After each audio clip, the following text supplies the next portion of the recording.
everybody. It's really raining tonight and I've got no battery as well, so I've got a testimony to read tonight, so I'll crack on with it so that my battery lasts.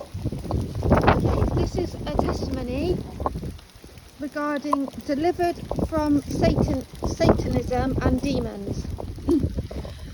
I was an electric or self-styled Satanist. No. Eclectic. Oh, sorry. I read that wrong. Yeah. I was an eclectic or self-styled Satanist. In other words, if it worked, I used it. I started out basically a philosophical Satanist. Levian Satanism. I've never heard of that. But I found out there was a power or demons were available. Thus I began to pursue traditional Satanism while holding on to what worked with Levi, his self-centered philosophies.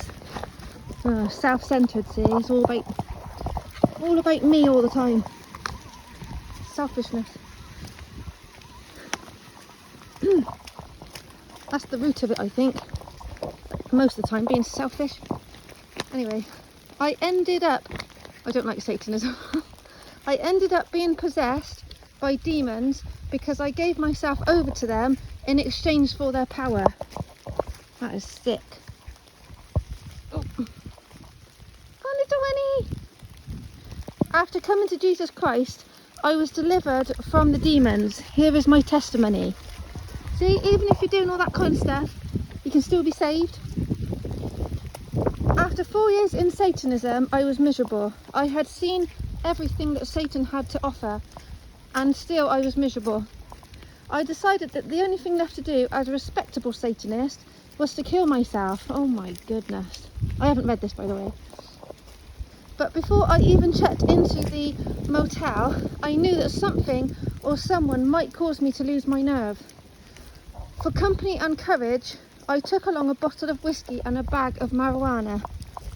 I put the rifle to my head, but somehow I could not pull the trigger. Oh my days.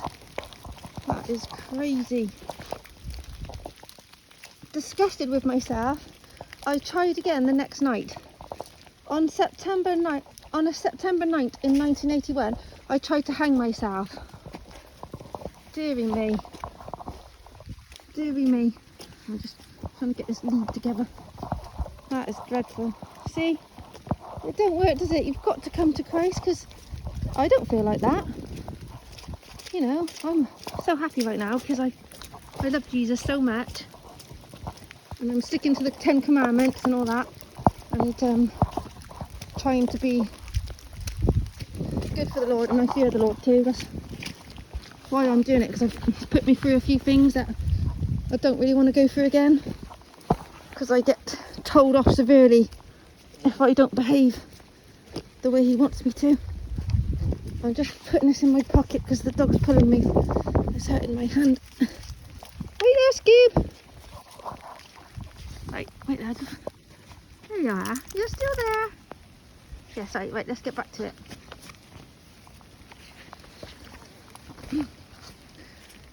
Yeah. Oh dear me. I put the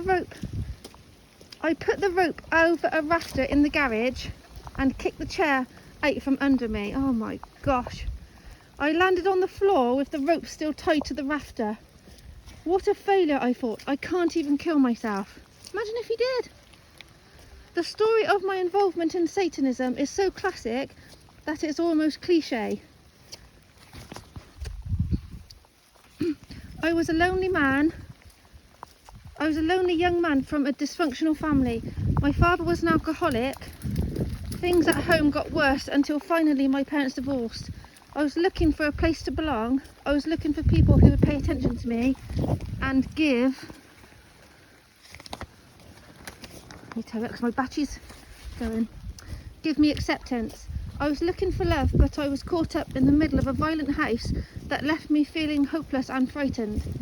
in response, I started looking to the supernatural for courage and for some mystic power over my early existence.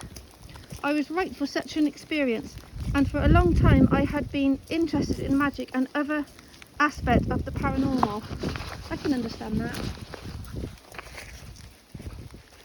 It's like being lost, isn't it? It's like you're being lost and you just don't know where to look to be found. But you do get signs, like people call you and you get interactions with people and you don't realise it, and then it does get to you in the end, I think, if you let it in. Like you get called. Oh, I don't have them there.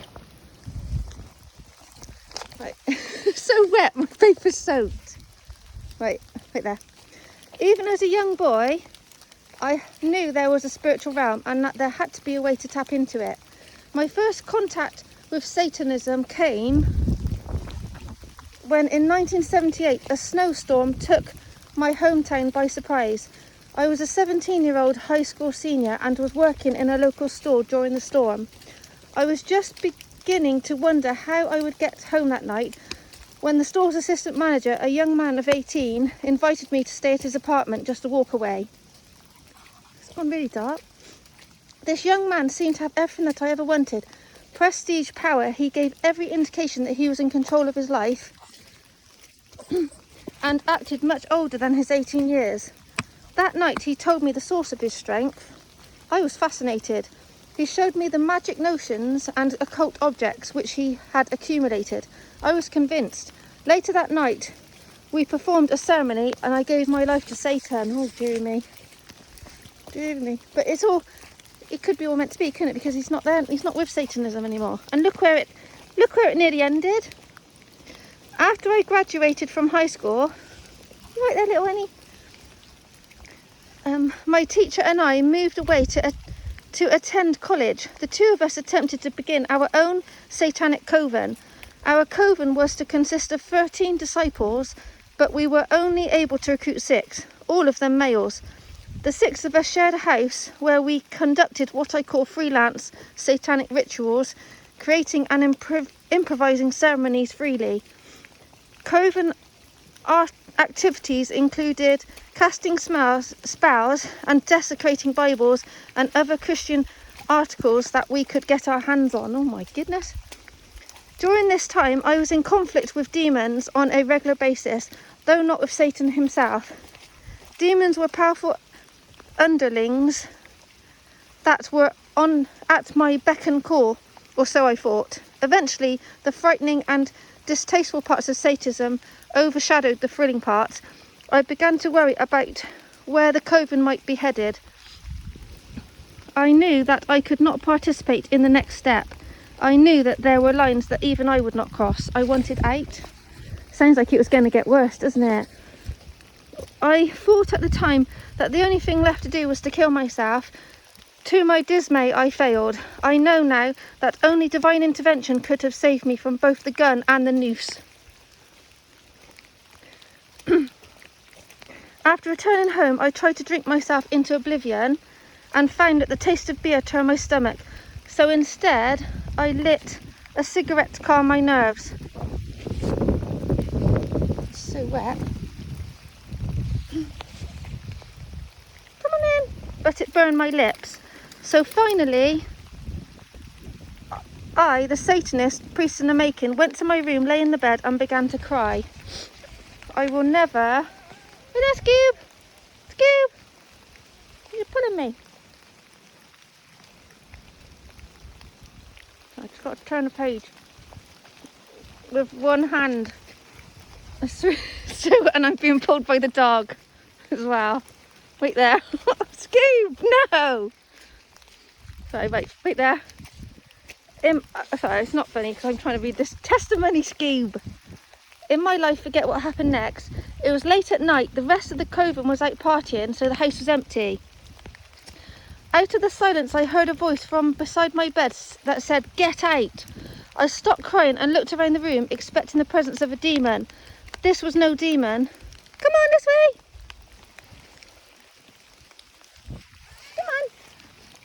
Come on! The voice moved to the foot of the bed and said again, "Get out!" I remember being so shaken at the command that I immediately obeyed. I crawled out of the nearest window in my command that I immediately... Oh, sorry. I crawled out of the nearest window in my bedroom and onto the driveway and into the presence of God. My knees went weak and I fell on my face. There was no mistaking who this was. Looking up at the sky, I pleaded, Jesus, just make my life okay. Oh, that's crazy. Wait there. So the voice moved to the foot of the bed and said, get out. I remember being so shaken at the command that I immediately obeyed. I crawled out of the nearest window in my bedroom and onto the driveway and into the presence of God. So he knew it was God. My knees went weak and I fell on my face. There was no mistaking who this was. Looking up at the sky, I pleaded, Jesus, make my life okay. I'm just trying to get in my brain what's happening. I have come a long way from those days in Satanism. I still believe in a spiritual reality. I believe in both demons and angels, evil and good. I have simply traded darkness for light. The Lord Jesus Christ has helped me through complete recovery. I have been married now for 18 years. Oh, my phone's ringing. My wife Liz and I live in South Carolina. With God's help, I have earned an MA in pastoral counselling and have launched Refuge Ministries. Together we instruct others about the dangers of the occult, New Age beliefs and other false teachings. We don't just work with former Satanists. I know how it feels to be a lonely and confused person, driven to despair. We are here for whoever the Lord would send. Jeff. Alright guys, well that is the end of it. I don't know why it's so dark tonight. It's really dark. I don't know if my... Oh, it might be my phone. Okay, I'm going to end it there because my battery's low. Thanks then guys, if you're still watching. Bye! Oh, there's little Winnie. Oh, it's my yeah.